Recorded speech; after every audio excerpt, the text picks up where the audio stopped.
name is James Lloyd and I'm a junior design engineer. Best thing about doing an apprenticeship at Filtermist was the fact that it allowed me to progress my career whilst learning on the job. I got to work with great people within my engineering department as well as in other departments. They have also put me through other qualifications throughout this time and now doing the H&C qualification.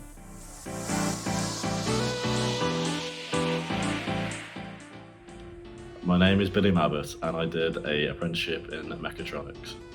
My apprenticeship was 4 years long. I did 15 months training at the Marches Centre and then I did the rest of my time at Filtermist on site. I'm a mechanical assembler on the Dustcheck line, and the best thing about coming into work is I have fun with all the people and they all want the best for the company.